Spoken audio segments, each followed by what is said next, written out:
Hey guys! So, in this video we are going to talk about front-end mistakes and why they usually go unsolved, at least in my experience. So let's get into it. Now, one of the things that I will argue when it comes to front-end and it comes to JavaScript, CSS specifically, I find it fairly uncommon to find that people have unmaintainable HTML, with the exception of maybe the old school of doing PHP, because PHP had this, but this is like not a strict HTML issue. You may not know this, but if you go back a few years in PHP land, you will remember perhaps that there was a time when we kind of didn't have a best practice for how to do rendering with HTML, well, in PHP basically. And there was this convention where you mixed in database access and like all this ugliness with your HTML. Since then, the MVC pattern has found its way to most of the PHP projects that I've seen, at least. And you kind of you don't really have that issue anymore. But there are absolutely situations where PHP specifically and HTML kind of create a mess together. I'm sure that you can find messy HTML somewhere else. But when I usually speak about messy front-end code or so forth, it's usually CSS or JavaScript that is the issue.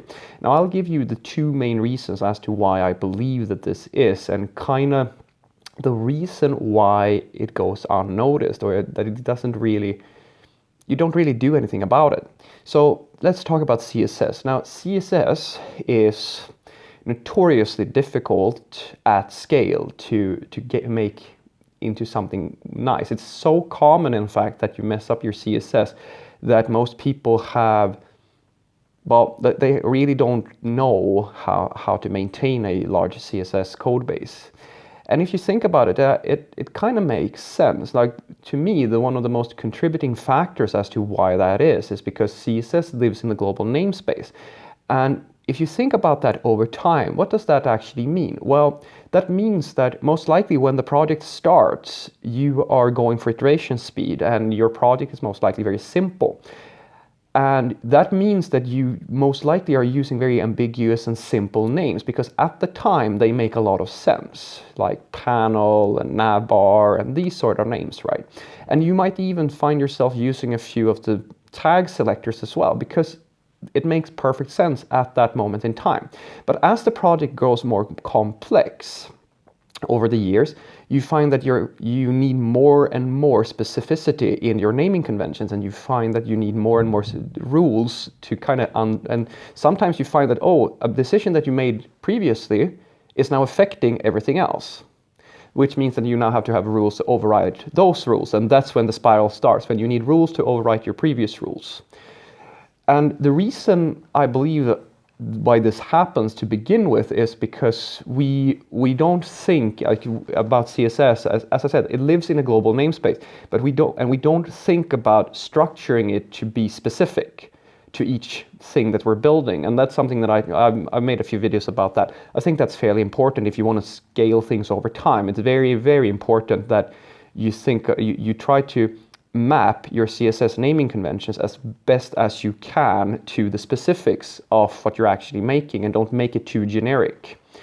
So once you're in that mess with CSS, what you usually do is, as I said, you kind of just ignore it and just have it as it is, because the risk of changing it is very, very big depending on the situation. I mean, I remember when I was working at Ticketmaster and we have this extremely large CSS code base with tons and tons of legacy. Now, the issue here is that we can't simply just, the project is massive and there's tons and tons of configurations. There's no way we can, with confidence, make a change to all that CSS. I mean, if I strip even a single line of CSS, let's say that I have a div selector that sets some default padding, I want to remove that.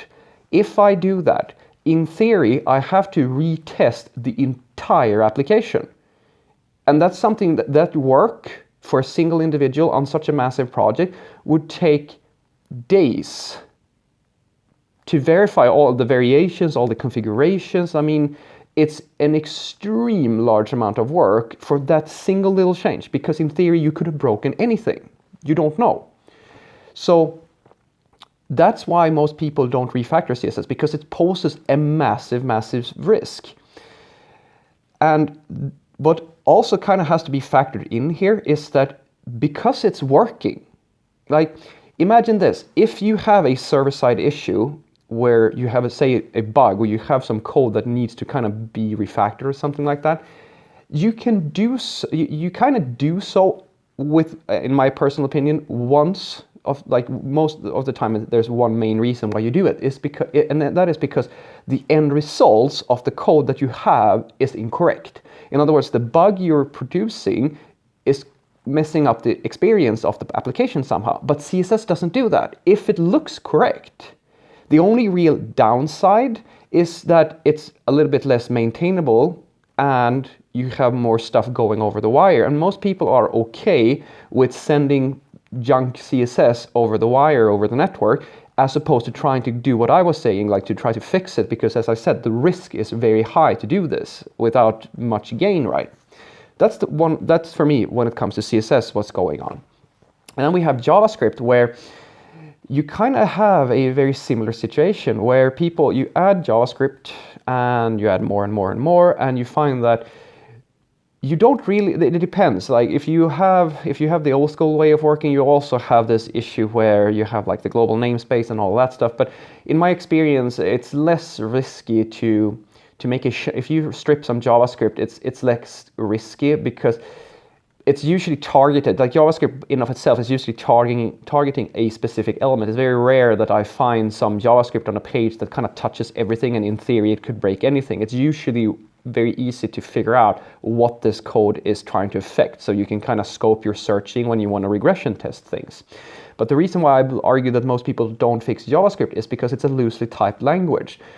And the risk with that is that if you have a really large amount of JavaScript, an SPA or something like that, and you wanted to refactor that into something nicer, in theory, you are going to have to regression test all of that and all the different combinations, because even the slightest, like you could by mistake just put an extra character somewhere in a variable name and something like that, and the whole thing breaks.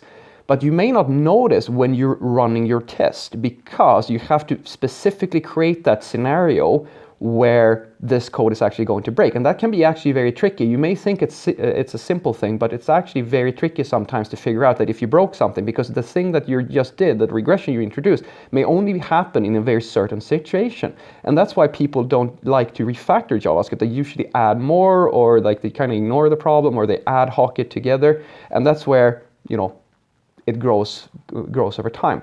So what I would like us to end on here is the thought that the core issues with these mistakes is that, or rather I would say the core issue with as to why frontend becomes ugly over time is because it's so dangerous to fix your own mistakes. And that kind of brings us to my point that, to me, there's only really two ways to fix this sort of problem.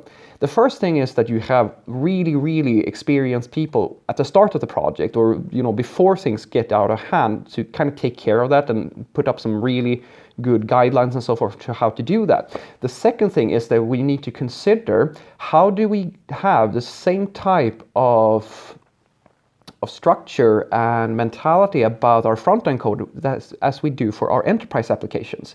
Because when you're using something like C# or Java, this is one of the main reasons, in my personal opinion, as to why these are so popular in the enterprise world. Because at some point you have so much code that you spend more time changing code than you actually do writing new code. That's the scenario that frontend doesn't cater for. CSS was never designed to be changed all the time. JavaScript was never designed to be changed all the time. Now, solving that for JavaScript, I think, can be done using TypeScript. If you have types, it helps a lot. Like, I would say most of the issues would disappear if you have a typing system. So that's pretty much okay for JavaScript. But I don't really have a good solution for you how to fix CSS at scale.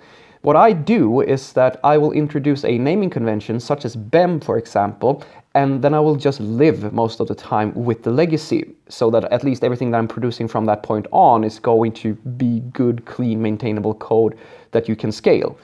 And in theory, someday in the future, you will find that, oh yeah, I've shuffled out all of the legacy out of existence, and now it's very low risk for me to make that final change and just throw everything that was old and ugly out the window, right?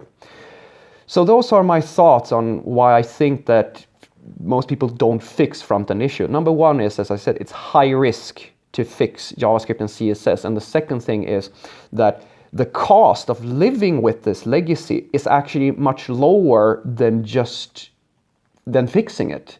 As I said, most of the time, the user doesn't even know that there's all this ugly code. It's really only the developers. And if the developers are okay with it and the application is running without any issues, then you're fine for the most part.